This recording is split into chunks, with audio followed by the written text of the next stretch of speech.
ሰላም ሰላም ውዶቼ የዩቲዩብ ተከታታዮቼ፣ ዛሬ በጣም የገረመኝን ምግብ የምትሰሩ ልጆች አበሻ ኢትዮጵያዊ ለኢትዮጵያዊ ትጨቃከናላችሁ ሳይሆንም እኔ አጋጥሞኛል።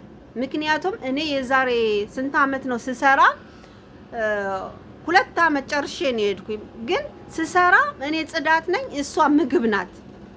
እሷ ቀድማ የመጣች ናት፣ እኔ በኋላ ነው የመጣሁኝ እና ምግብ ስሰራ እኔ ማድቤት ስገባ ትሸቻለሽ ትላለች ሴትዮዋ። እንዳትገቢ ማድቤት እያለች ሴትዮዋ ማድቤት በጭራሽ አልገባም ነበረ። ያው ቁርስ ሰዓትና ምሳ ሰዓት ማለት ነው የምገባው። እና በቁርስ ሰዓት ስገባ ቁርስ የለም። አበሻ ኢትዮጵያዊ ማለት ነው። ቁርስ የሚባል የለም፣ አትሰጠኝም። ምሳ ሲሄድ ምሳ ደግሞ ልጆችን አምጥቼ ከትምህርት ቤት አጥቼ ምናምን ሲሄድ ምሳ ጥርግርግ አርጋ እቃውን አጣጥባ ባዶ ማድቤት አርጋ ሂዳ ትተኛለች። እስቲ ስንቶቻችሁ ናችሁ እንደዚህ አይነት ያጋጠማችሁ? እኔ በኢትዮጵያዊ አበሻ 2 አመት ሙሉ ተበድያለሁ። እስቲ ስንቶቻችሁ ናችሁ ምግብ የምትበሉ? በተለይ ዱባይ ላይ የምትሰሩ 4-5 ናችሁ የምትሰሩ ልጆች፣ ምግብ ቤት የምትሰሩ ልጆች አንዳንዶቹ ጥሩ አይደላችሁም። ምክንያቱም በአበሻ በጣም ትጨቃቀናለች። ምግብ ላይ ያላችሁ አቋም በጣም ከባድ ነው። እናንተ ከኪሳችሁ አትገዙትም፣ የሚገዙት አረቦች ናቸው። ግን የኛ ለአበሻ በጣም ትጨቃቀናላችሁ። ሰው እንዳይበላ የምታረጉት ነገር በጣም ይዘገንናል። እኔ ለአበሻ ይጨቃከናል ወይ ብዬ በቃ የተማርኩበት ሰዓት ነው።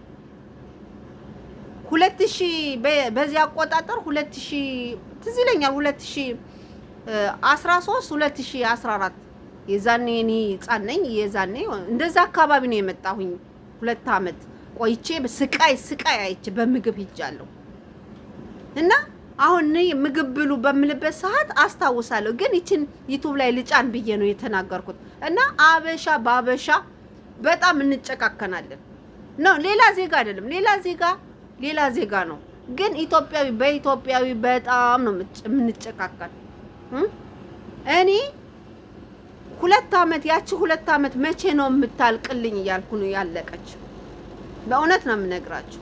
ልክ ምሳ ሰዓት ሲደርስ ሰዎችን ካበላች በኋላ ጥርግርግርግ አርጋ ማድቤቱን አጽርታ አጣጥባ እቃዋን ሂዳ ትተኛለች። እኔ ምግብ ፍለጋ ሲሄድ ምንም ነገር የለም። አበሻ ጋር ነው የሰራው።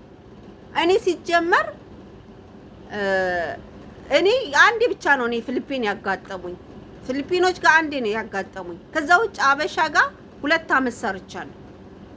ፊሊፒኖች ጋር 6 አመት ሰርቻለሁ። እና ፊሊፒኖች እንደውም ይሻላሉ በእውነት ከአንዳንድ ኢትዮጵያዊ። ፊሊፒኖች በምን እነሱ አብረሽ ትበያለሽ፣ ከተበላሽ ምግባቸው አብረሽ ትወጫለሽ። እና አንዳንዶች ኢትዮጵያዊ በጣም ከባድ አላችሁ። እስቲ ስንቶቻችሁ ናችሁ ዱባይ ላይ የምትሰሩ እንደዚህ እኔ ይርበኛል እንደዚህ ምግብ አላገኝም እስቲ ብላችሁ ኮመንት ላይ ጻፉልኝ።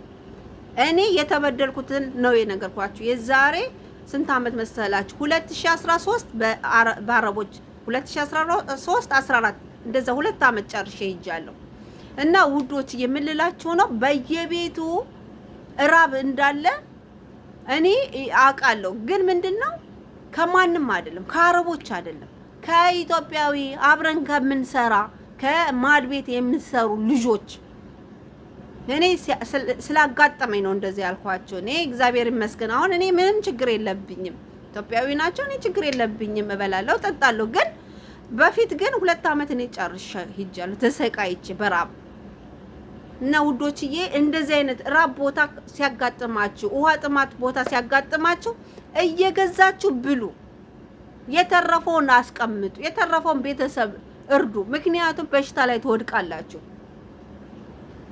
እኔ ካጋጠመኝ ነው ይሄን ነገር የተናገርኩት።